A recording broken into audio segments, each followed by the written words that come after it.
நற்செய்தி வாசகம். நிலத்தில் ஒருவர் விதைக்கிறார். அவருக்கு தெரியாமல் விதை முளைத்து வருகிறது. மார்க் எழுதிய தூய நற்செய்தியிலிருந்து வாசகம். அதிகாரம் 4, இறை வசனங்கள் 26 முதல் 34 முடிய.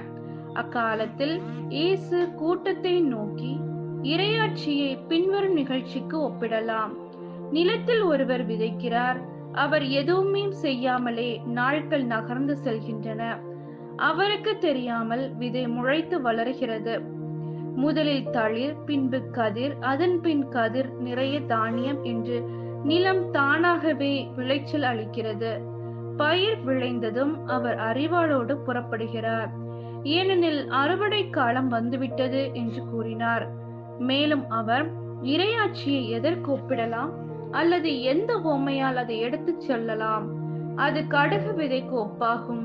அது நிலத்தில் விதைக்கப்படும் பொழுது உலகில் உள்ள எல்லா விதைகளையும் விட சிறியது.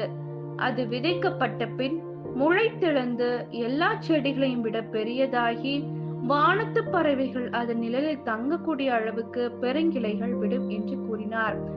அவர்களது கேட்டறியும் திறமைக்கு ஏற்ப அவர் இத்தகைய பல ஓமைகளால் இறைவார்த்தையை அவர்களுக்கு எடுத்துரைத்து வந்தார். ஓமைகள் இன்றி அவர் அவர்களோடு பேசவில்லை. ஆனால் தனிமையாக இருந்தபோது தம் சீடருக்கு அனைத்தையும் விளங்கச் சொன்னார். இது கிறிஸ்துவின் நற்செய்தி. கிறிஸ்துவே உமக்கு புகழ்.